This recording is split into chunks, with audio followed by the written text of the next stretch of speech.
School laughs, you're in for a treat because we've got them right here. Flip City Magazine. Remember MEAD magazine? Then it went woke? Well, don't worry. Flip City has no chance of going woke. That's right. 4 times a year, you'll get an actual printed magazine full of jokes, stories, comics, and more, all about today's pop culture, entertainment, and woke politics. Flip City takes terrible entertainment trends we love to hate with hilarious parodies of Lord of the Rings, Stranger Things, The Walking Dead, Star Trek, Hunters, and more. Trust me when I say there is nothing else like Flip City on the market. So subscribe today. It will be delivered in print, or you can even get it digitally if you're one of those wacky Zoomers. Either way, follow our link and sign up today, and if you put in midnight, you get an extra 10% off. Check out Flip City Magazine today. Hi, everybody.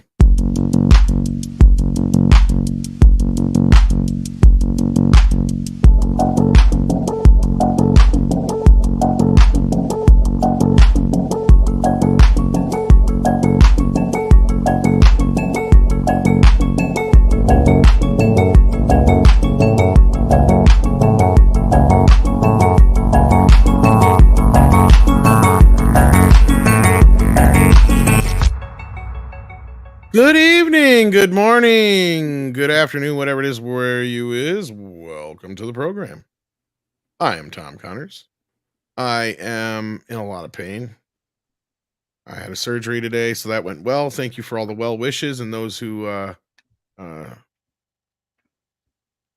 wished me well. I don't know what to say there. I'm a little loopy still, so we're gonna move along here. Clobby, how you doing? I'm okay, man. Thanks for having me here. It's good to see you, buddies, and wonderful pals in the chat out there. Hope you're all having a great Thursday night. Let's geek it out. Let's geek it. Yes, we're gonna geek out a little bit. We also have CC Karaoke here from Canada. How you doing? It is a gorgeous day on the 55th parallel. Hiked about 5 you miles jerks this sent more morning. smoke our way. No, yeah, there's no smoke here, but the leaves are starting to change colors. A little hint of autumn in the air. It's quite nice. So yeah, feeling we're good. glad to have Looking you. forward to the show. And you showed us some pictures. It was kind of nice.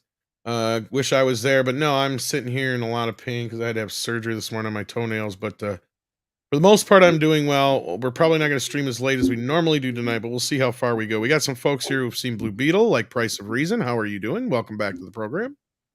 I'm doing good, except for the fact that I saw Blue Beetle. I'm doing pretty well. Yes, same here. Well, That's two makes two of us. It's burying the lead a little bit there. Oh no, both of you already. I did try to get Paulie in here because he did enjoy it. I'm like, Yes, you want he to did. fight with some folks about Blue Beetle? He's like, nope. I don't blame him. I don't either. So I tried to get a positive. Great. I don't know if Nick got to see it tour yet, but he's coming in a little bit here. I don't know who else is going to be joining us, but welcome all of you for joining. Thank you for joining us. And Goddess of Whim, thank you so much. Sending in $2 to say for a speedy recovery. Thank you so much, Goddess of Whim. I appreciate that. And hopefully, I do have one. That'd be nice. Scott Westbrook says, wishing you a full and speedy recovery, Tom. Thank you, Scott. And then she also sends in another super chat anyway, as a super sticker with little Shiba dogs shaking and floating hearts, which I usually say is farting hearts. And they smell like sweet tarts. So there you go. But as usual, people are blaming it on the dog. But yes, thank you so much, guys, for being here. And thank you, everybody on Twitter and everywhere else who sent me messages of support and all that business and hoping for a speedy recovery. I appreciate it. And hopefully I do. This has been a long time coming, something I've been dealing with all summer for those who have been paying attention. But speaking of summer, summer movie season's coming near an end. And we're going to talk a little bit about that tonight with Blue Beetle. We're going to talk a little Godzilla news.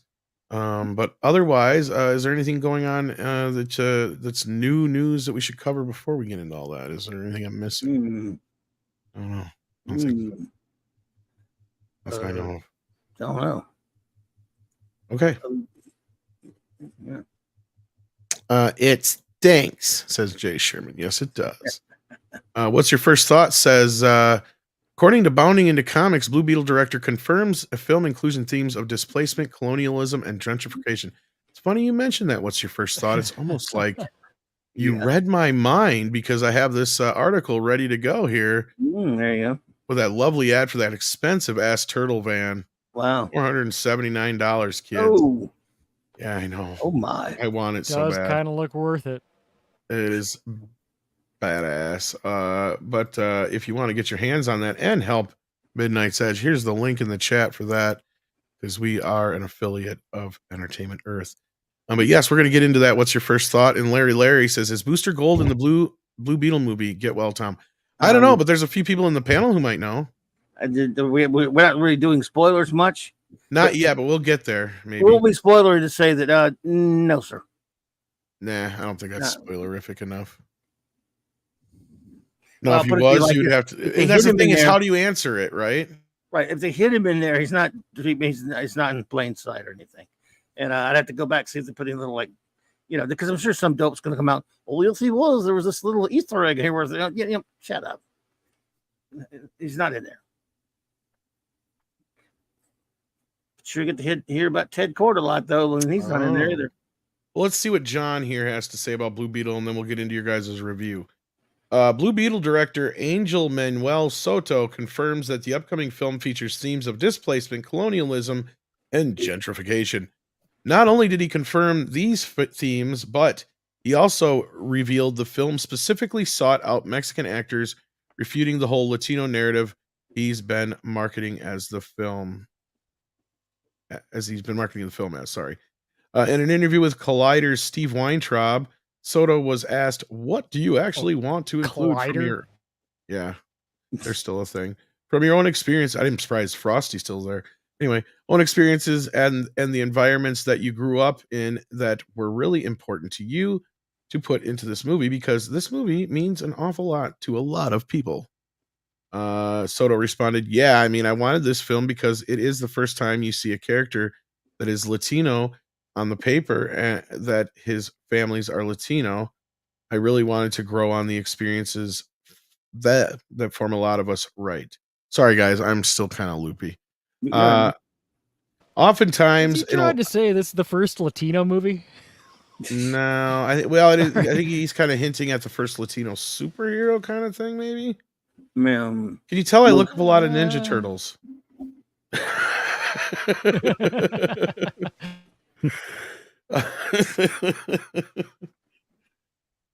That's what makes me wonder sometimes when it pops up on some people's ads. It's just like, what the fuck do you look up and buy? Oftentimes in a lot of movies, stories are told like in the middle of the sentence or in the middle of a paragraph, like boom, gangster, boom, you get out of prison. He said, we have a chance to tell a story of where we come from and the stuff that really does affect us. Yeah. So how can we introduce this character? Because this is what this movie is. It's like the first act of a potential saga that we want to create for Blue Beetle's journey. And one of the things that we wanted to do, first of all, was hire Mexican actors, he asserted. Not just Mexican Americans, but also go to Mexico and get like the best Star Wars, or Jesus, why did I say Star Wars? Stars from Mexico for this movie, like Damien Alcazar or Adrian Barraza. And they bring their own authentic experiences to the movie that helps a lot to inform the conditions we want to put the Reyes family in. We want the Reyes to live in a world that affects their environment and affects their decisions, he elaborated. Oh, Lord. It just goes on, and I don't feel like reading anymore. So, let me just ask you, gentlemen, who have seen this film, because a lot of us were worried about the whole Batman is a fascist business and all that kind of stuff. So is all these things that he's talking about actually in the movie, or is this just a bunch of talk? Before you give us your feelings on the movie itself, did you feel it was a very heavy-handed in its propaganda? Let's start with you, Price. What did you think? Yeah. I think it was heavy-handed in the propaganda. Oddly, the part with that sentence with Batman didn't bother me as much as a lot of the other stuff that happened, because they kind of showed that this uncle, played by George Lopez, says this sentence, but this uncle is presented as sort of a guy that likes conspiracy theories. He's a bit... I was wondering that, yeah. he's sort of a bit kooky, yet still through this character, they do push the propaganda through him in a lot of parts in a way that also already doesn't feel playful. I won't do spoilers, but I will say just like propaganda wise, there's a part that he says, "Oh, like all the government wants to do is lock up Mexicans all day," and then he's worried because a few people don't have papers there, and look how poor we are. It's an ongoing theme of the movie of how poor and miserable they are and how they came from Mexico and the government doesn't like them and all this kind of stuff in different variations. In my opinion, it's very heavy-handed. And if you ask me, and this is just my personal opinion, I think it's unnecessary. I think that there's always a way to subtly even touch upon certain themes and do it in a way that doesn't feel like somebody's taking a hammer and just beating you with it. And I feel like this movie in certain parts took the hammer and beat me with it. And I don't think that's necessary in something like this. I'll let Klobby talk. I don't want to take all the space. Maybe he has different feelings than me. No, I concur with everything you said just there. Like I said, I will keep that by my not one of my biggest problems with the film. I have a lot of them. But I agree with everything you just said. It was heavy-handed in that respect. It was by no means my biggest problem with the film, but it was there. In other words, you can't just say it's not there. The propaganda within the script is thick. They lay it on thick. It's all over the place. It doesn't completely. Too many other things are derailing the movie for me. It doesn't really. It's not the biggest thing that takes me out of the movie. It's more of just an eye roll. Like, yeah, here we go. Sure, this is what we would expect from all the things we've heard about this director and the things he says. Nothing that once we see the film and hear all the stuff that you're talking about surprises you. So it's just you're not surprised by any of it because of the things we've been conditioned to know about this director. But it's by no means my biggest problems with the film. But yeah, I hear you're absolutely right, Price. If the entire movie was great and all we had is here and there they say these weird sentences that I do feel take me out of the movie, I would say maybe we could let it slide. But no, it's not. It's not as if that the screenplay is very well written and it only has these issues. Usually it's a rule of thumb. Once you have a screenplay that starts going into these type of territories to speak about these type of issues, you already know that the people that wrote it are more activist and less talented writers. It's kind of a rule of thumb. Yep. Yeah. All right, well, let's shift gears for just a moment. Unless CC, did you want to comment on this at all? I know you haven't seen it like myself, so I can't really add or subtract anything, but I want to give you the opportunity if you do. No, I haven't seen it. It's Thursday. All right. Maybe by tomorrow or Saturday. Okay. Yeah, I fair enough. I just wanted to make sure you didn't, if there wasn't anything you wanted to bring up. But yeah, so let's talk about the movie now. For those who have seen it here, we're going to go into no spoiler territory first. And we have another gentleman who has seen it here. Jacob returning to the program. How you doing, Society Reviews? What up? What's going on? Glad to have you here. You're in perfect timing, actually. We're just about to talk about Blue Beetle, and I wanted to get your take on it, along with Klobby and Price, who have seen it. CC and myself have not, so we're just going to kind of kick back and listen to you guys and ask you some questions. But first, it's going to be non-spoilers. So let's let you go first, since you just got here, I guess. What did you think of Blue Beetle? Your first brief reaction to the movie, Jacob? This may be the corniest movie I've seen all year long. And I think that's about as close as I can say without specifically getting into spoilers. This did feel like Black Panther in a lot of sense, to the fact that they pretty much made their own title character a second-class citizen in his own movie. Yeah. So, yeah. Nice. That's a big problem I had with it. Yeah. So, big yeah, problem. this is far below The Flash, which I only thought was mediocre at best. So, ouch, that's a bit the one thing that it harsh. has that the Flash doesn't have is that I think that the lead actor in Blue Beetle, he's actually likable. I don't dislike this actor. I just feel like they gave him the worst script possible, as opposed to Ezra Miller, which I actually am not fond of. I mean, maybe if they spent more time on him, since it's a Blue Beetle movie, rather than nice. the miscellaneous family members And that his are shoved family. down our throats for 2 hours, then maybe this would have been a better movie. You just hit him on the Miscellaneous. biggest problem, the family. I mean, look, in fact, I really liked him. I think he's great in the film.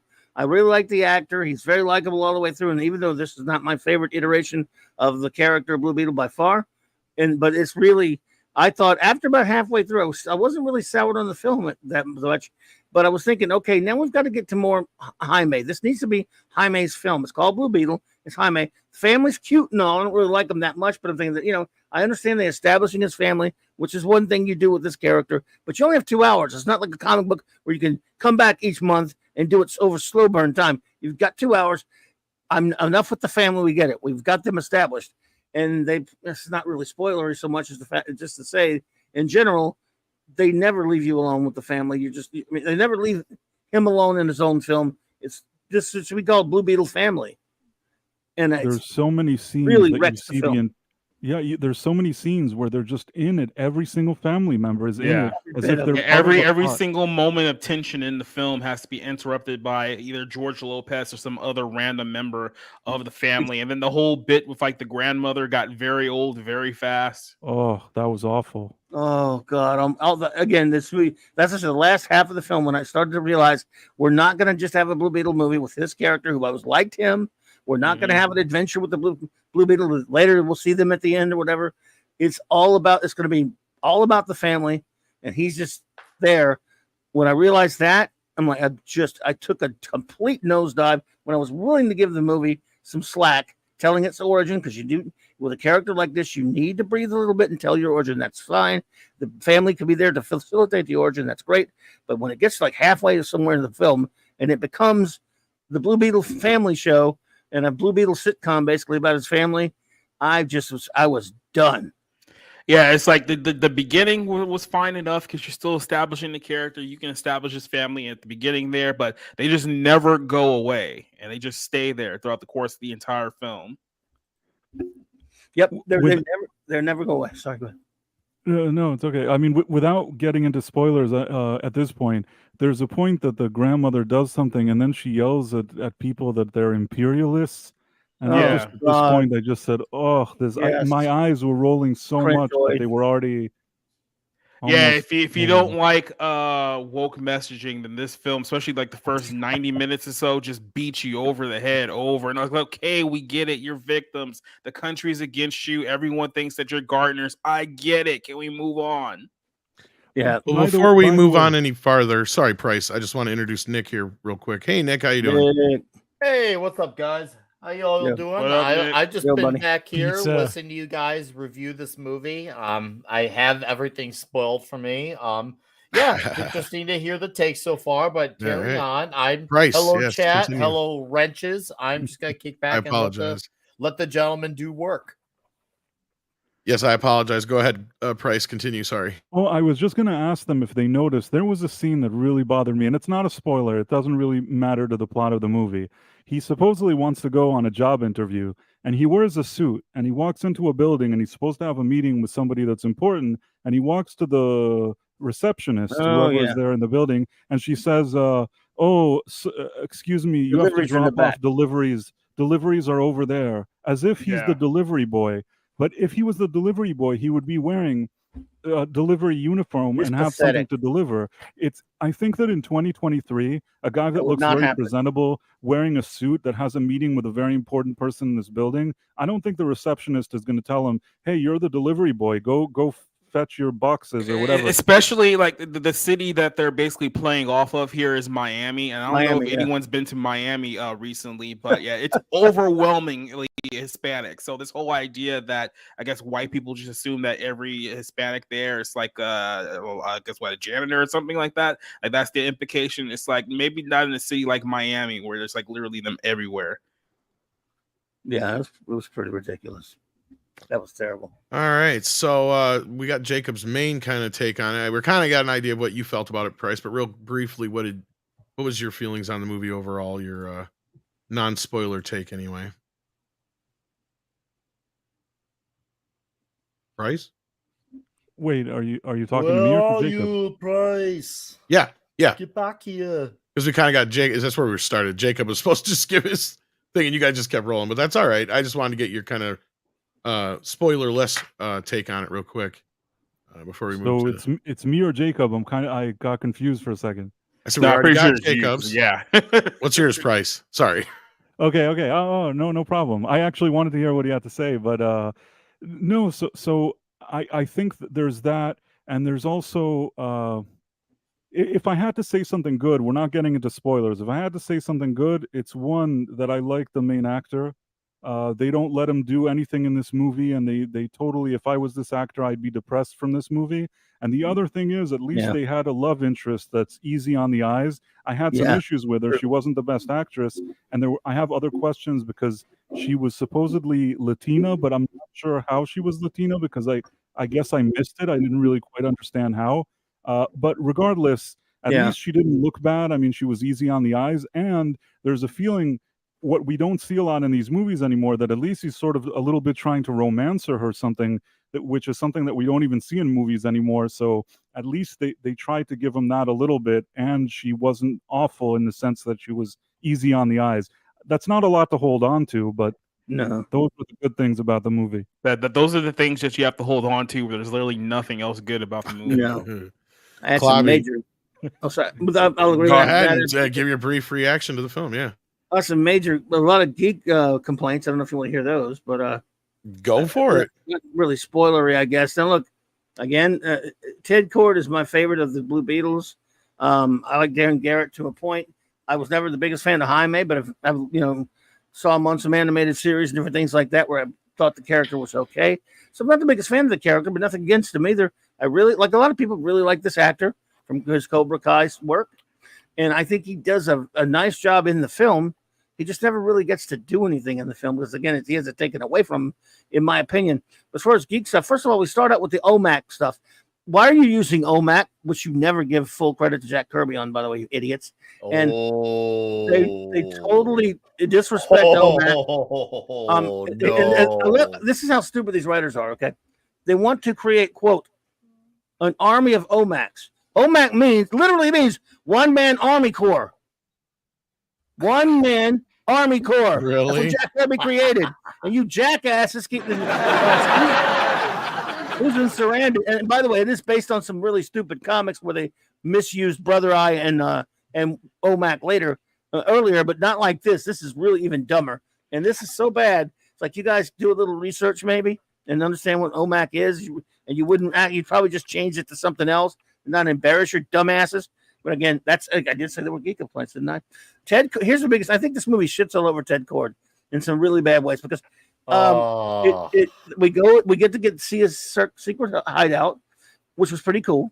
Mm-hmm. She, by the way, this character is based on Ted's uncle from the comics, but she's of course they swapped. But let's see here. You get to talk about Ted Kord, and the Ted Kord's daughter is the love interest that you were speaking of, and she's a lovely girl. We don't know why we don't know. Obviously, her mother was Hispanic, so she's because she's from Ted Kord, who is clearly a white dude because you never get to see him. So there's a lot of talk about Ted Kord this, Ted Kord that. Again, and even George Lopez's idiotic, annoying, garbage character admits when he goes, Ted Kord, he was the real Blue Beetle man. He was the man. I was that's when he's not wrong. Yeah, he was a fan of he was actually a fan of him and other superheroes. Shocking. Which led up to the stupid. Batman is fast. Way to bring it down. Yeah, brings it down. But point being is Ted Kord, all throughout the movie. They use his gadgets. They steal his bug. All this other stuff. And then the first post-credit scene, I won't spoil that, will I? Should I? Shouldn't I? Does anyone care? We're going to get to spoilers later, so why don't you hold on to that? I'll leave them alone. Suffice it to say, they throw Ted Kord in your face the whole freaking movie. By the way, why isn't it Jaime's movie? His family's already taken away from him. Now you're letting Ted Kord, a dead man who doesn't even get to do anything in the movie, take bits away from him. When are you going to give this movie to him? We needed like a good chunk of maybe 10 or 15 minutes when he is alone with the armor, learning with the armor, scenes with they're together. Where you let this character breathe on his own, with getting to learn with the symbiote, instead of having everyone else tell him what's going on. Because they tried to do like sort of like the Venom angle to it, as well as a little bit of like the Spider-Man from like Homecoming angle as well, but neither one of them worked because they never actually had that intimate moment with the character itself. Because, like I said, it's more of an ensemble movie than it is a Blue Beetle movie. Yes, Tom, it is. Or Claudia, before it goes on, Tom, we got a lot of people in the chat sounding off saying to spoil it. I don't know if you want to make this a transition to do it, especially since we got Claudia going. I think if anyone's the perfect one to break in the spoilers, why don't we grab some of these super chats first, just in case, and then we will. What's your first thought? Says according to Bon. Oh, we got this one already. We got this one already. Tripping Orc says, I thought Blue Beetle was just a joke parody trailer. No, it's real, dude. Then we got Pilgrim Media says, if Batman is a fascist, is Blue Beetle a cholo? Tripping Orc gifted 5 memberships. Thank you so much. Batman is a fascist, says Black Lives or Black Votes. Thank you for that. Then we got Tiger Valley, who says, instead of watching Blue Beetle this weekend, watch Gran Turismo, a really solid sports film. Might be my top 3 films of the year thus far. Yeah, Andre loved it too. Drinker did a review on it too, and he said he was shocked how much he liked it. He said it reminded him of like a traditional sports movie, like we know where he had like the season like coach who's there to teach the kid, and he's actually like praised in a decent light, and he gives the tough love to the young upstart. The young upstart has adversity to overcome. He said it was actually good, so I'm actually thinking about Gran Turismo. I can't believe I'm saying that because I thought that was going to be an abomination. But I saw it. Changed my mind. Yeah, you saw it, didn't you? Yeah, I saw it and I did a review. I agree with everything that you're saying. It's pleasantly it's a pleasant surprise. It's much better than I thought it would be. Right. I don't think it's perfect, but it's definitely an above average popcorn movie. I went in expecting nothing. I went to like an advanced screening and I sat there and I thought to myself, this against all odds is actually a pretty decent movie. I enjoyed it. I didn't hate it. Which film was it again? Gran Turismo. Gran Turismo. I'm just making sure no one thought you were talking about Blue Beat Off. No, that one is That's your name for this one, huh? All right, I can buy that one. All right, what's your first thought? Says panel, is this the most woke movie of the year? No, that's Barbie. No, actually, that's a little film called Joyride that came out. Or Joyride will probably work there too. Yeah. JB Spooky Review says Stephen King and George Romero nearly worked on an episode of the X-Files together. I have a new video that touches on it and other unmade ideas. Ooh, excellent. I'd like to check that one out. Yeah. Why don't you DM that to me, JB? I'd like to see that. And then Yellow Flash says Blue Beetle is the savior of Latino culture. I sent you a link, Blue Beetle. Yellow Flash, if you're not busy and if you haven't, I don't know if you got a chance to see Blue Beetle yet, but we're going to get into some other stuff after this. But yeah, I guess the audience has spoken. I was going to save it till after the other story, but fuck it. You guys can spoil away. Well, wasn't much. It's not really much to spoil. To be perfectly, I mean, except that one thing I was talking about, because the biggest problem with this film is, like I say, I'm giving it a decent shot for about a half an hour, almost an hour, and go to eventually. All right, look, introduce the family, fine, but you got to lose them because this is called Blue Beetle. You can have a character base in a comic book and in a film to an extent, and in TV shows with stuff like that. You got 2 hours here to sell us a character we know nothing about. What if the first Iron Man film in 2008 had Tony Stark's whole damn family in it the whole time? Oh, yeah. Jesus Christ, so it got annoying. And I'm not comparing this to that because this is not in the same class. But the point is that film, that story had to evolve and deal with what we needed to know about Iron Man. This one should have deal with more we need to know about Blue Beetle and his origin and the reach and all that stuff. Is Dan Garrett mentioned in this movie? Yeah, his costume. Yeah, they have his costume in there. Really? They mentioned. Oh yeah, they mentioned. Does it actually look good? It looks great. It looks just like it. It's they've got the costumes look fine. In Blue and it deals with the Scarab origin. It's again Susan Sarandon is the aunt rather than the crazy uncle in the comics. But Cord is shit all over in this thing because they continually talk about him, and in the early credit scene, we get first of all at the end of the movie, the family is flying around in Blue Beetle's Ted Cord's bug, which is so freaking sickening to me. They paint what the sister paints a stupid symbol on the front of it. Ugh. And anyway, so they're running around being action heroes as annoying family. But later after the credits and all the good stuff or bad stuff, we get to see they go back into the camera goes back into the Blue Beetle's cave at his house, and all of a sudden there's a transmission popping on the screen and stuff, and you can't see it, but basically, you're thinking, is it gonna be Booster Gold or popping up on or something like that? But no, it's Ted, but you can't see him. It's a scratchy transmission, and he's basically saying, "This is Ted Cord. I'm still alive," and that's it. Oh, that will hype people up for another. Well, that's why they talked him up so much in the movie. Yeah, right. Because he's all through the movie. They're talking. It's like, again, it's one of these things they've been doing. Are you sure they didn't race swap him too? Oh, I don't think so. I don't think they did. Did they show a picture of him at all or anything? Give them ideas. Who's cast as the voice? Do you know?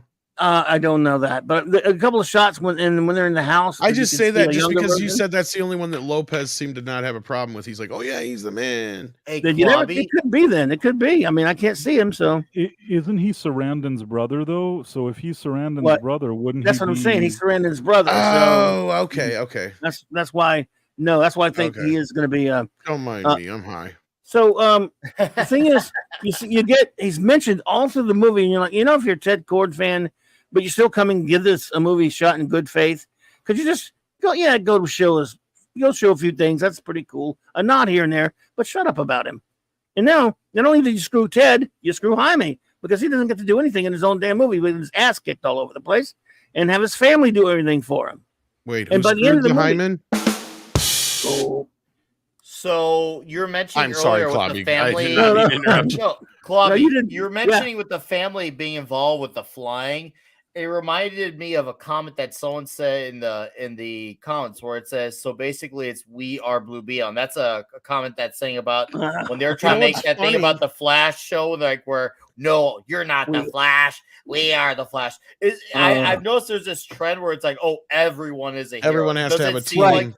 The family. Does it feel like it's funny you said that he's supporting that in that movie? They're his Scooby gang. Team? Well, it's funny you said Scooby gang. Go ahead. It's funny you said that he's supporting because I'm looking for pictures to show on screen. I can't find shit other than him. No, but still, that's why it's hard to believe that he's not like the main focal point. It's a bait and switch. He and Sarandon are brother and sister, though.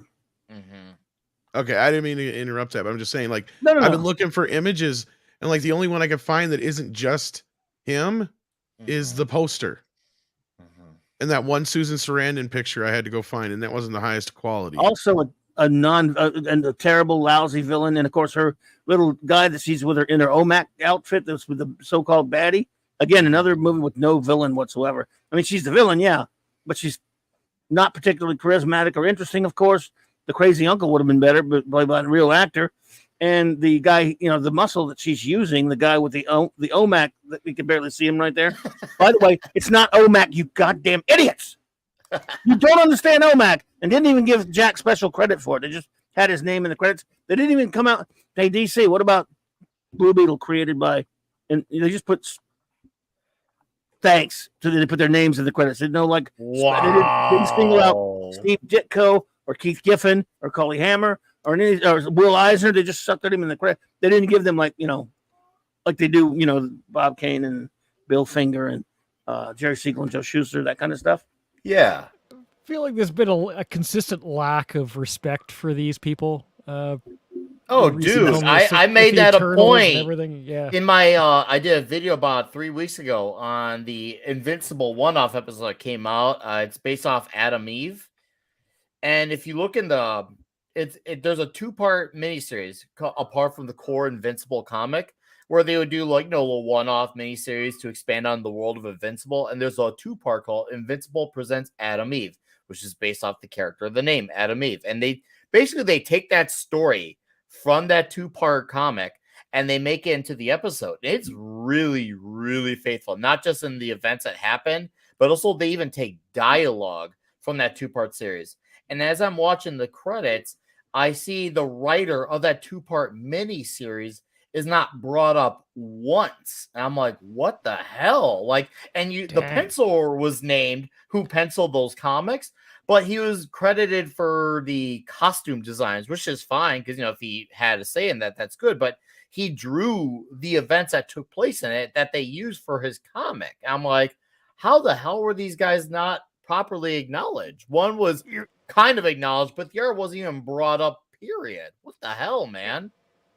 You're making it sound like they respected the source material, but then they still didn't credit the creators. Yeah, dude, this is really respect. Like I said, up to like a lot of the lines that they said in the episode were lifted straight from the comic book. And in my video, I showed receipts like of the lines that they said in the episode correlating straight from the comic book. So they did literally go to the comics, which I'm glad they did. They did because it was a really good episode, but it was really confusing. And I don't think that was a Kirkman problem. I'm gonna say for sure it was an Amazon issue, because it's clear that Amazon wasn't looking properly when it came to that. Because I've heard from people who've worked with Kirkman that he did pay them very well and he is very, very good to work with. So I've heard good things about working with them. So I'm going to assume that it's not a Kirkman problem so much as it is as an Amazon problem, which wouldn't be surprising because Amazon is now part of Hollywood, and Hollywood does love to forget about these important names.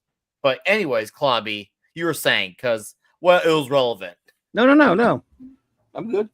Okay. Like I said, nothing more really other than just to cap it up by saying this movie could have been a lot better if they decided to make a movie about this character and this kid and trust him to carry the film, because I think he could have, instead of making it about his family being not just a Scooby Gang, but being a big part of the movie. Who wants to see these people running around fighting? See, it's not like they're just running around helping him with normal stuff. He's fighting these. They're fighting these, basically these commandos and these cyborgs and these all this kind of crap. I'm like, yeah, it's really funny, guys. Yeah, whatever. So here's some of the notes that I took during the film. First of all, you can tell when writers and directors are only hired because of their ethnicity and not because of their quality or their resume, because Angel Soto doesn't have any notable films on his IMDb at all. I don't think he's done like exclusively shorts, so he's not qualified. The writer of this one, apparently the only thing he's ever written before this was a film called Miss Bala from like 3 years ago that I'm pretty sure nobody watched, but it was with Gina Rodriguez at the time. So that's the only reason why he got this job. And this film is basically just full of like woke pandering for like at least the first 90 minutes. Everything about people just Mexican hate racist against Mexicans.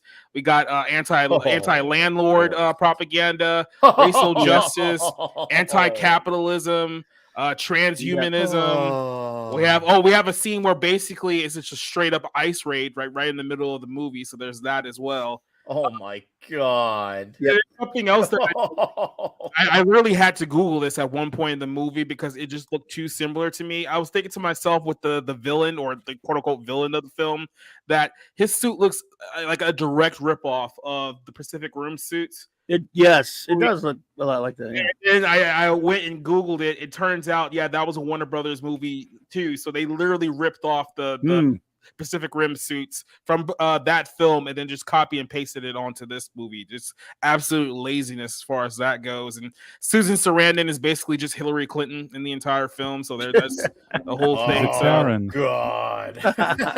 Yeah. Man, you make me want to see Gran Turismo so much more. And that's sad. Growing up as a fan of comics, I should be like, yeah, I don't care about Gran Turismo. But here I am like, yeah, maybe I want to see Gran Turismo, especially with how good I hear it is. Oh my goodness. What happened in the world? If we're doing spoilers, then I just want to say, and it enforces what you guys were saying, that the third act of this movie, it's all pretty bad, but the third act really falls apart. Basically, Blue Beetle is like a damsel in distress, and his family have to go save him.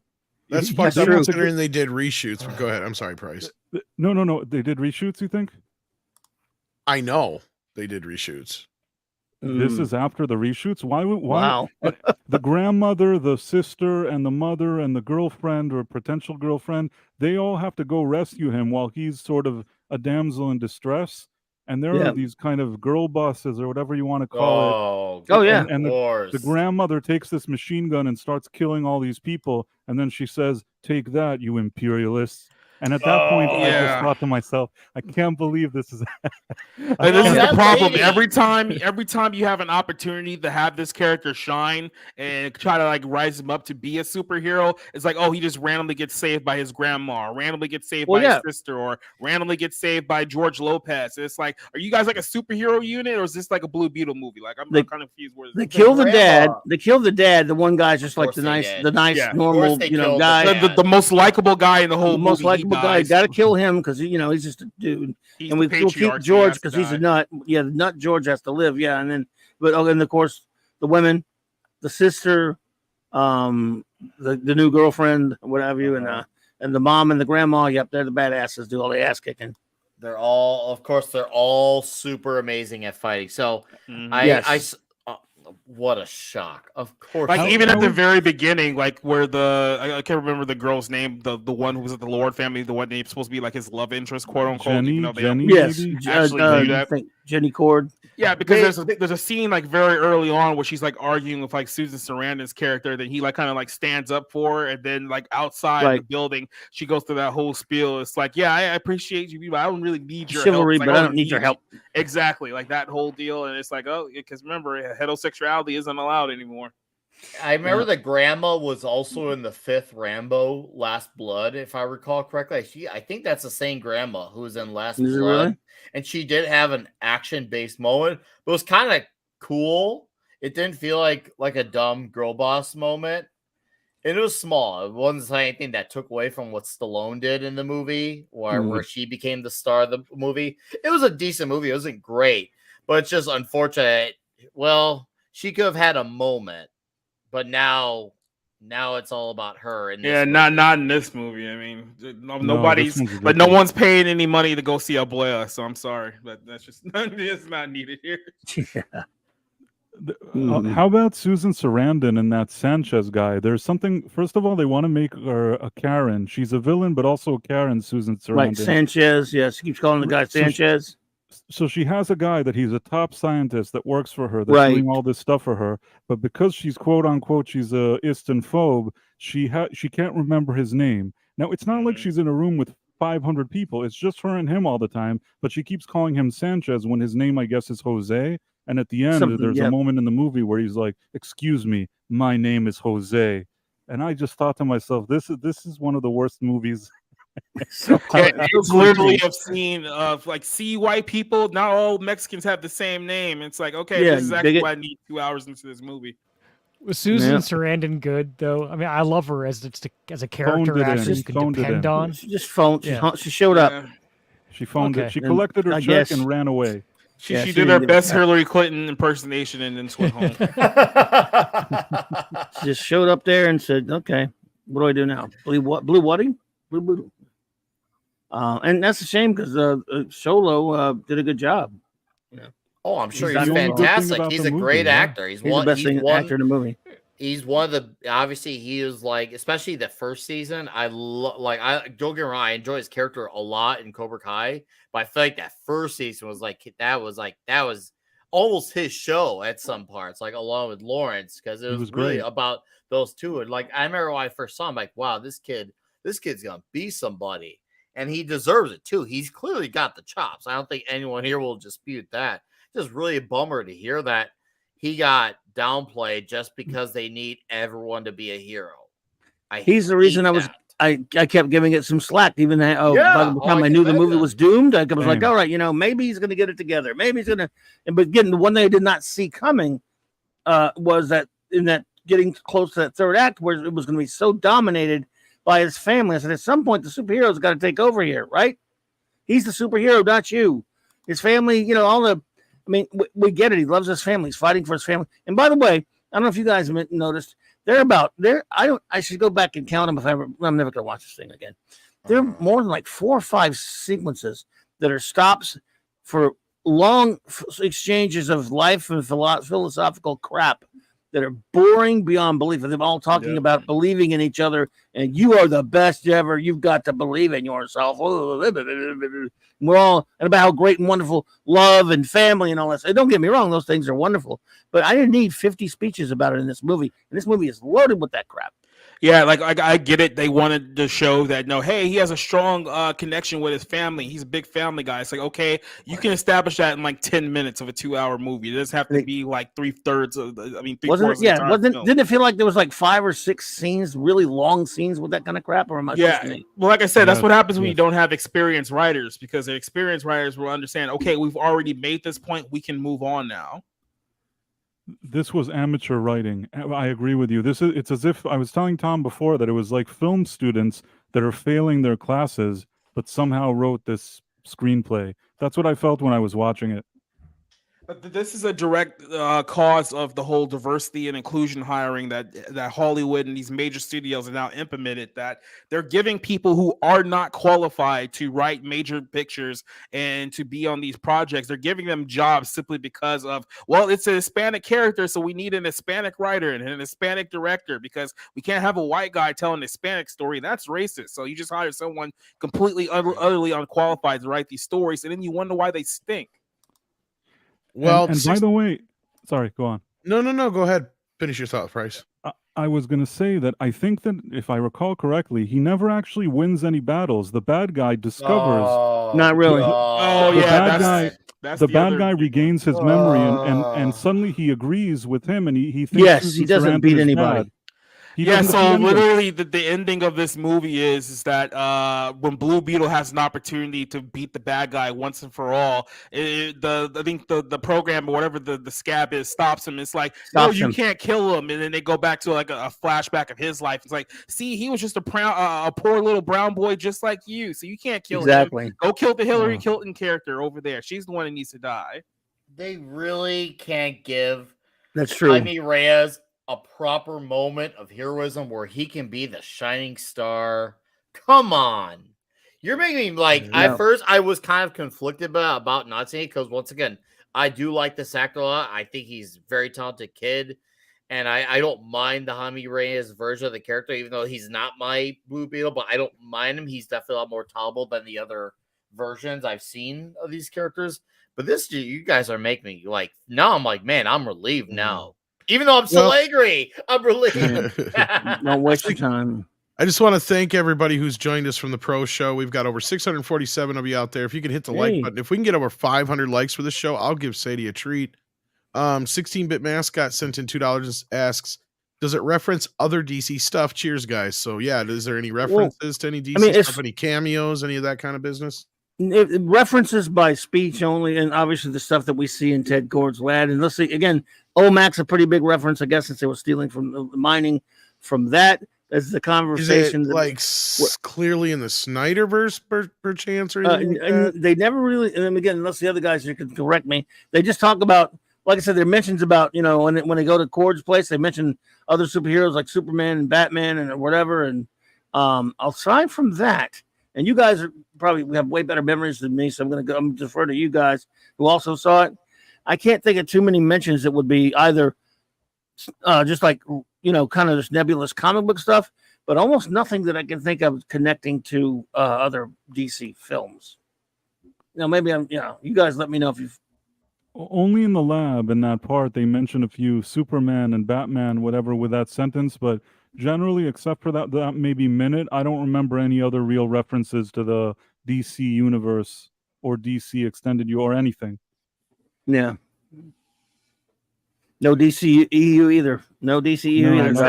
It's one of those things where it's like, characters like mention like other DC characters. Like I said, it's only in conversation. Right. You see buildings in Miami, for example. You see LexCorp there, and someone probably there was Wayne Tech somewhere back in there, and maybe stuff like that, but no, I mean like little bitty, little stuff like that. As far as anything to do with DCU, that kind of stuff, don't think so. And yet they do exist because, like I said, they mentioned them. There you go.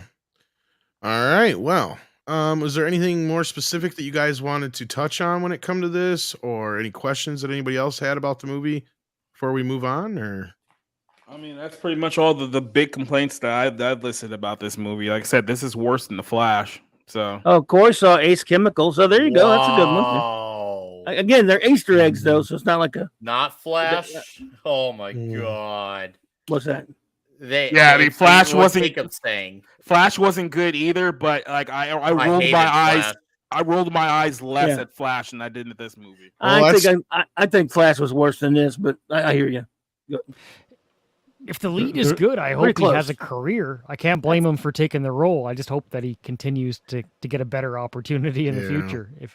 Well, and I mean, James Gunn left the door open. He said that it is the first character in his DC universe, and that was the key, right? Right. I mean, it's not the first movie, but it's the first character. Speak. Oh man, dude. Yeah, but you know what that tells me, Nick, is that means that he may come back. It's just not. I doubt he's getting the Blue Beetle movie anymore. Well, I mean, if this movie flops, what's the point of bringing him back? Yeah, that's just it. I don't know if he will or not, but they might not hold that against him. I think it's not his fair. It's not this kid's fault. Not just because of how badly made this movie supposedly. The timing is horrible. On top of it. Thank you, Tom. That's what I was trying to get to. The timing of this all is just awful. You're putting this movie out not only during a time with the economical situation, but also because you have a brand new universe announced where no faith in DC. Yeah, there's no faith, and also it still has the stigma. And yes, Snyder fans, you're gonna get mad, but it's true. It has stigma of the DCEU attached, whether it's the Snyder stuff or not the Snyder stuff. That franchise is damaged goods right now, and this movie has to follow up all of that. And just listening to this conversation, you all seem to be high on the quality of the lead, that he has talent, yes, he's enjoyable to watch. So if he comes back in a supporting role in future movies, he's given something to work with. I don't see that being an impossibility, and that's just it. I'm with CC. Like, I've seen him enough in Cobra Kai. I mean, I famously feel like I willed him into this role with Paulie that one day when we first talked about it, way before this movie was even announced. Or I think the movie was announced, but they hadn't announced the casting yet. That's what it was. Because we were going through our choices for the cast, and him and I both, that was the only one we agreed on at all. And I mean, I hope for his sake that if there is another Blue Beetle in the future, like, or another appearance, it's him. I don't know if I'm going to go out of my way to see this movie or not. I know Flash wants us to see it for Flashcast this weekend, so we'll see. But I don't have much else to say about it. Kareen enjoyed it, though. She says, I just watched Blue Beetle. It was a good movie. Well, at least you enjoyed it, Kareen. I know Paulie did too, but it doesn't sound like Clobby, Jacob, or Price enjoyed it all that much. So sorry to hear that, guys. Comics Division shredded it up on his Twitter. Did he see it too? Yeah. I was hoping to see it on Saturday, like maybe just to have something to do to kill time, but man, this doesn't make me want to. And I think I'll probably eventually see it, maybe just wait for it on HBO Max. It's just with how expensive the movies are, I can't bring myself to just see any movie in every movie. I have to be mindful of it. And I want the closest thing to getting something that I'll hopefully enjoy. It doesn't mean everything I'll enjoy, but I don't want it. I can't be as chancy as I want to be. Yeah, I have that Regal Pass thing, which is like $22 a month, and you can basically see how many movies as you want. I mean, if I didn't have that one, then I'll be I still have my free pass left over from Mutant Mayhem. Because I complained about the kids and shit, and the dad who didn't watch his kid through the whole movie, so I got a free pass. So I was thinking about using it on this, but I don't know. I don't know if I want to sit in the theater for 2 hours. Because that's another thing. How long is this damn thing? Does anybody remember? By the way, it's long. 2 hours and it's over 7 2 minutes. hours. Yeah. Felt like longer. Why can't we get comic book movies that are 90 minutes, hour and 45? What the fuck? No kidding, man. It felt way longer than that to me. I'm like, good God, how long have I been sitting there? I got good news for you guys. For those who are interested, at least. The new Equalizer coming out, Equalizer 3, is going to be an hour and 45 minutes. Thank God. That's good. It might be a tight Denzel Washington ass kicker. And you know what? I'm good with that. I am too. I want to see that one. I didn't like the second one as much. I didn't like it at all, and I was really bummed because I thought the first was really good. I liked aspects of it, but yeah, it's just not as good as the first one. Yeah. But this third one looks good, so I'm excited. Yeah. Well, speaking of things that look good and things that you could possibly get excited about, I'm curious what you guys think of this. I don't know if you heard yet, but Godzilla is coming to Apple, as we posted in the Godzilla and Titan series from Apple and Legendary reveals new title and first images of the terrifying monster and disaster-struck San Francisco. So this is a series that's attached to the MonsterVerse. As you can see there, that's the Godzilla we all know from the MonsterVerse there. That's our first look at the beast. This Apple TV Plus has set the title for its upcoming series from Legendary's MonsterVerse, Monarch Legendary Legacy of Monsters. So clearly Monarch is going to be the focal point. Monarch are set in the same universe as Godzilla 2014, Kong Skull Island, King of Monsters, and Godzilla vs. Kong, and the upcoming sequel, Godzilla X Kong, The New Empire. Spanning 3 generations in the series, following the thunderous battle between Godzilla and the Titans that leveled San Francisco, and tracks 2 siblings following their father's footsteps to uncover their family's connection to the secretive organization known as Monarch.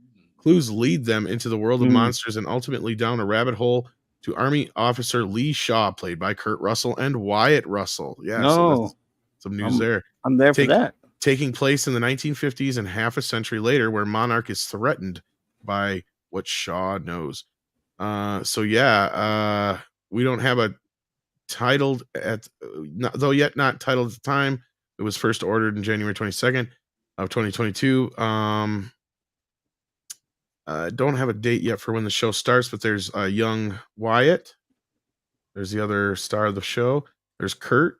So they're playing the same character, but Kurt's playing the older version and his son will be playing the younger version. Oh, that's cool. So that's got me interested. If there's a human that could be in a Godzilla movie and actually hold his own against the big G, it's going to be Kurt Russell. I agree. So how are you excited about this? Besides Klobby, sounds like he is, at least with the Kurt Russell. I'll watch it. I'll give it a shot. Yeah, I'm actually give this a very genuine, optimistic shot so far from what we've seen. Give it a shot anyway. You never know. I'll give it a shot. The synopsis sounds like Sharknado, the Meg. Well, I mean, look, I love my MonsterVerse stuff. Sure. Yeah. And look, I look at it this way. And Mr. H brought up a great point earlier when I was on HCast earlier. He said this looks like they're going to go for the more adult audience. So this is going to be kind of the more stuff that they had initially started with the 2014 Godzilla and a little bit in King of Monsters, but then finally got, because here's the thing that happened.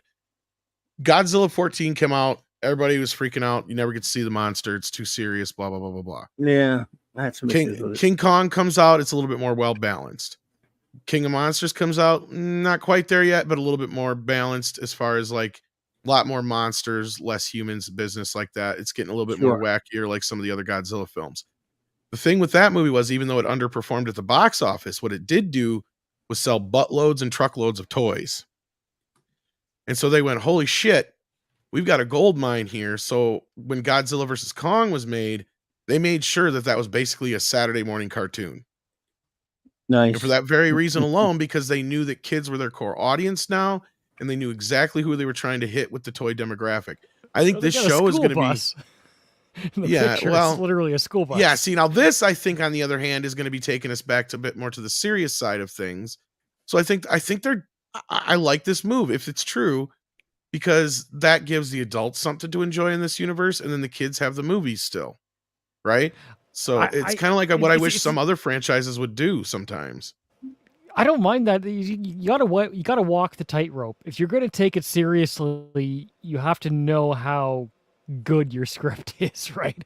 I mean, unless it's a masterpiece of cinema or something like that, you have to know that okay, you're going to make a good serious movie, but you got to also take yourself not quite too seriously. Be fun about it. Right? Well, the limits of a series is you're not going to be able to afford all the special effects you normally would for a movie. So, we're going to be limited on how much we actually see Godzilla and other creatures, I'm sure. It's going to be more revolved around the Monarch people. And like Klobby said, I'll sit there and watch Kurt Russell read the phone book probably. So. Yeah, exactly. Yeah, this is true. Yeah. I mean, and I'm generally in the camp of I don't even need humans in my Godzilla films. Me too. I prefer to King Kong and Godzilla. I don't want to care about human with Godzilla. Godzilla Kong, that's more my speed. I like to see those. I agree wholeheartedly. My biggest gripe with King of the Monsters was too many fucking humans in it. Dude. Then they got the perfect balance in Godzilla versus Kong, because all you need is a little deaf girl for Kong to fight Godzilla for, and that's all you need. It was perfect. I'm a Power Rangers fan, and growing up in the mid '90s, especially with the original seasons, the original many seasons, really, they used models, right? And there's something that just completely holds up about a Megazord fighting a monster in a city that's built on real models, and they just crash into the buildings and things are blowing up. And yeah, because remember the old ones, they used to just put guys in suits and then just like go out there and fight. And exactly. And like 30 years later, the actual choreography of the karate, but also the models of the cities and the fight scenes, it holds up. It's not crappy CGI. It's like this is real stuff just blowing up on screen. Well, some of it doesn't, but okay, yeah, but the better stuff does. But I don't mind that. See, like that's part of its charm. Oh, sure. I mean, that's what I'm saying. The cheesiness can be a benefit as long as you tread that line of knowing what you are, and then just entertain the audience. I must be the only one that didn't really mind the 2014 Godzilla movie that much. I didn't hate it. I just didn't like that we didn't get much Godzilla in it, and I didn't like the shift in the midpoint of the film. I'm like, I don't care about these kids. I liked. I understand. What's his face role? The guy from Breaking Bad. I forgot his name. Bryan Cranston. Cranston barely in it. Yeah, I understand your point to that. With not being featured a lot, I think for what it was, it kind of worked because it was trying to do the less is more thing, which I feel like worked for that movie. It's not something I want normally in my Godzilla movies, but for that movie, I was fine with it trying it for once because I don't know. I like a good build. I feel like that movie pulled it off because when you actually did see Godzilla, it felt like, oh, son of a bitch. And that's what it should be like. But obviously, I also welcome, hey, the more the merrier of Godzilla as well. But it showed you that if you want to make that type of movie, Godzilla, it could work. But yeah, obviously, the best Godzilla is always more. And for better or for worse, each movie I have, things I like and things I dislike about them. But at the end of the day, I think what I like most is that they understand these characters. They understand the world they're in now. Took them a little bit to kind of settle in, even though I didn't. And like the 2014 Godzilla is probably my least favorite of all of them. And then they kind of go backwards in the order I like them, except for Flip Flop Kong and King. And see, but that's the thing though. I didn't care for Kong either, though. Like Kong, I loved Kong. See, but I'm a Kong dude. Too. See, and that's what I was just going to say though. Is I think they understood the characters, and that is Godzilla is here to protect Earth. King Kong is here to protect people. The other doesn't really give a shit about the other. Right. So that's kind of where these two characters work well together. And the whole fighting thing with the way that movie worked out, I thought it was pretty good. They even caught me a bit off balance in some spots, even though I kind of knew it's not like it's that not predictable. But I mean, at the end of the day, I was kind of surprised that Godzilla kind of got more of the upper hand through most of the film, because generally in the Godzilla versus Kong history, Kong always wins. Doesn't matter. It's just the way it is. Just to what he represents, and he's the first, he's the American one. Remember that old film, the original film though, about was in the 50s when they fought. American audiences got 63. To see. What was it, 63? American audiences got to see Kong win, but wasn't quite that way with the other. I think it's harder for people now. They film there's a misconception about that, Claude. I've heard about that before. I don't know. Okay, what it is that was there was like either a magazine or a book that misquoted what was the truth. There is a difference in the ending. It's the same, but the difference is the Japanese version, you hear Godzilla roar as the credits go. In the US version, they don't have Godzilla roar. Okay. So in the other version, so somebody mistook that and rewrote it as there's two different endings. That's not true. That's never been true. Okay. I guess, so yeah, we actually have both versions available now. Actually, okay. Oh, nice. Well, I've read that before. It's been a long time since I've seen that movie. So no, there is major differences between the two because they Americanized it. They reshot some things and clipped out some other things. But yeah, the ending is actually the same. The only difference is the Japanese version is you hear Godzilla's roar, and the American version it's pretty much set up that Kong won, and that was it. Yeah, nice. Because he's American. Americans always win. Yeah, we're going for the big ape. I like the King Kong that had Jeff Bridges and Jessica Lange. 76. Dino. I don't know why I like Dino that Kong. one. I don't mind that one. I don't know either because I hated it, but most people like it. I'm just kidding. It was pretty long though. You can you're at that age when it came out though, Clobby. I can understand. Yeah, I was like 12 years old and I'd already loved the original by Willis O'Brien. See, and so I was so angry at that movie when it came out. But so I didn't get to sat through it twice though. Good. I didn't get to see the original one until it was on Turner Classic and TNT. Okay. So I was probably 10 by the time I finally saw it. So my first Kong was the 76 Kong. Oh, and I saw it for the first time on the television broadcast when they premiered it over 2 nights. So the long ass 3-hour version. Oh, looks like Nick picked up one of the turtles within the swag. Hey, I got the ones that came out before without I saw this today and I was just like, I have to with the trench coat, the nunchucks, and it's my favorite Mikey. I'm like, I need this. So it's on the back of the box, 34 points of articulation. Yeah, they're the same dolls they released before, but now they got trench coats. But yeah, they're decent. I'm happy I got this, so I will open it up real shortly. I just wanted to show it off. Ooh.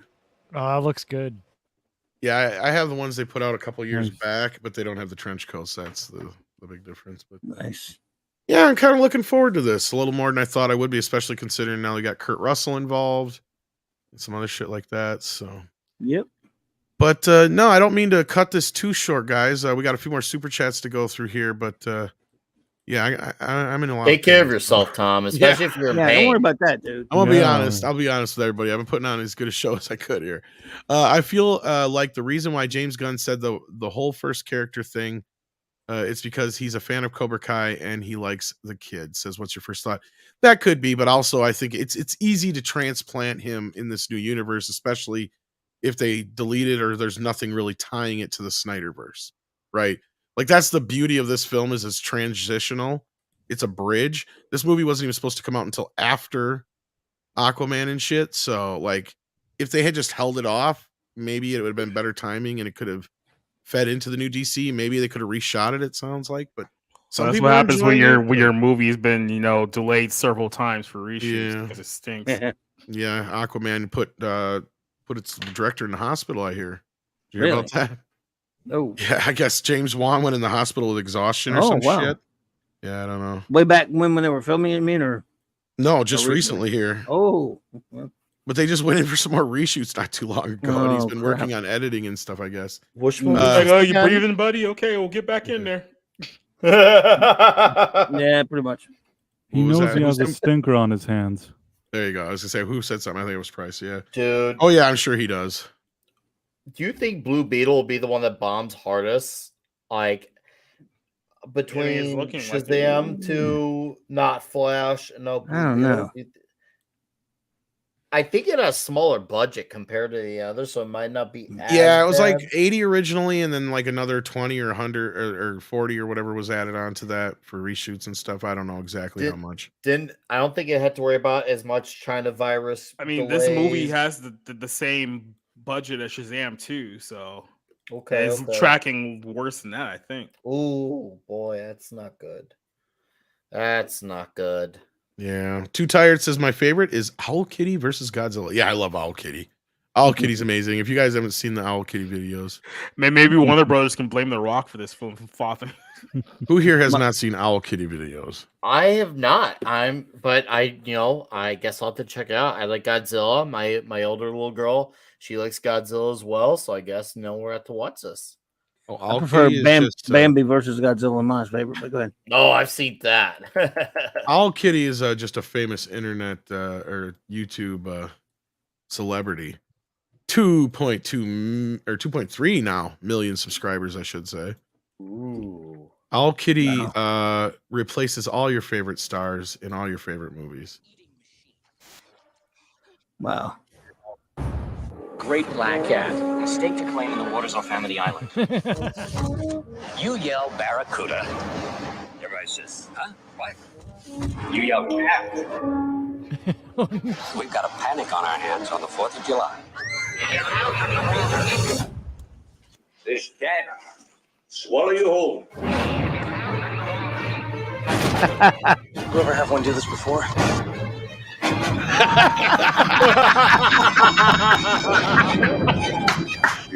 I love Owl Kitty. Because he looks just like my asshole. Claws. Almost. He's a little chubbier than my asshole, but that sounded really bad. Looking pretty We're wet. clipping that Yeah, one. that's Top really Gun odd, Cat. See, here's the Top way Gun. Everyone here is the best there is. Who the hell are they going to get to teach us? Owl Kitty, of course. You two characters are going to Top Gun. Jesus. With all due respect, sir, I'm not a teacher. Just want to manage expectations.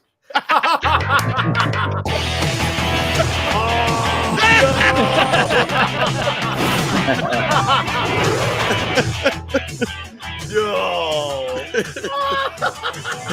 Oh no! Oh yes! Yes!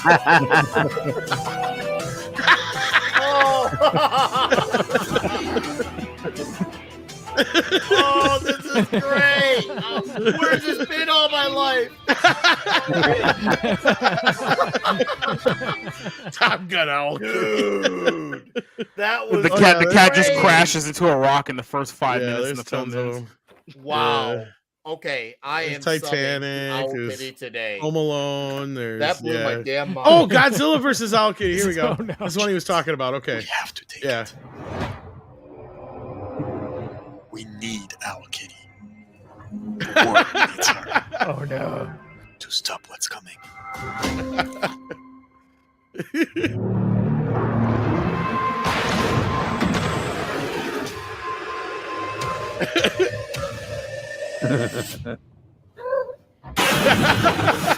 Godzilla.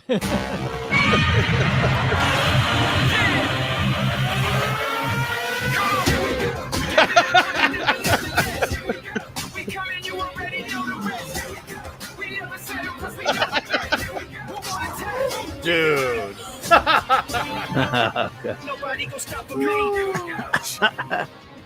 This is amazing. Oh no! They really did that! Oh god, that's great. It's like on the ground. He wants belly rubs. Oh, that is amazing. Wow. Yeah, check out Owl Kitty. I just subbed. That is Yes, much wow. better special effects than Marvel. Dude. Yes. I'm I mean, it's so true. told. I am now a believer in Owl Kitty. Wow. My Owl youngest, Kitty's she's good. gonna lose her mind when she sees all these. Oh yeah, those are good. She's a kitty girl, so that's holy crap. Yeah. All right, guys. I hate to do this, but yeah, I gotta get out of No, here. you're good, buddy. Price, thank you so much for hopping in here and telling us your thoughts on Blue Beetle. Where can people find you? On my YouTube channel, Price of Reason. I just recently I watched Strays and did a review, and I did a review for Gran Turismo, and those are both new movies. And I'll be doing Blue Beetle very soon, also. Awesome sauce. Can't wait. Oh, we got the Iranian Putin, who has been a member for 3 months. Thank you so much. Oh, Owl Kitty Dirty Dancing is a good one too. Yeah.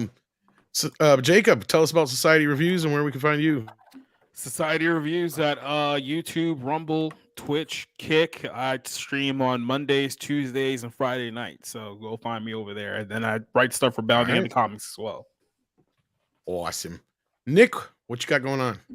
Hi. So I'll have a video out tomorrow, and I also just posted a link in the chat about my video about the uncredited creators who worked on the Invincible mini. So please check that out. I do drop receipts, so I get to be that guy who has the receipts. Tomorrow night, Comic Shop Talk, we are talking Star Wars Higher to the Empire. We will have the great, awesome Stone Loki with us to talk about that comic as well. And of course, Toxic Tuesday, The Equalizer with Denzel Washington next week. So thank you for having me, Tom. Rest easy, bud. And chat, I hope to see a bunch of you on TNT in an hour and 15 minutes. And to everyone else who goes elsewhere, whether it's Clobby's Clubhouse, have a great night. Thank you for having me, Tom. Well, we're thankful for having you here. Iranian Putin says, No problem, bro. Thank you, Iranian Putin. How'd you like my accent there? And I'm sure they're glad to have your sub. I'm glad I can help out channels that have 2 million subscribers. I'm sorry. I'm sorry I talked over the cats. I didn't know I did. CC, what you got coming up? Friday night karaoke, I imagine. Hopefully I'm in a good enough shape to join you. Hopefully you are. You don't really need to be in great shape. Oh, I'm sure you I'll can be just there. take a bunch of pills and belt out the best you can. Yeah. late night Friday karaoke is what we do, and it's been great because it's been picking up some steam, and it's just been awesome seeing y'all hang out in the chat and have fun. That's what we do. Yeah. We just have fun. It's fun. It's, Y'all like RESTCT. Find out what it means to me. RESTCPP. You know how to spell it. Exactly. You can be on pain meds and totally belt that out. It'll sound you, great. Charlie and Vernon had no respect for us. But yeah, that's pretty much No it for respect. the time being. And I'm your father. There it is. There it is. There it is. I'm drunk, so what? Beautiful. Shut the fuck up. You know what? Since you're such a smart motherfucker, we're gonna change the rules. Lillian cannot leave the house. I don't give a shit if the house is burning down. You're not leaving the house ever again. And Lillian cannot use the phone. If I come home and the fire department's here and they're putting out the fire, I say, how'd you find out about it? They say your wife called. I'll kick your motherfucking ass.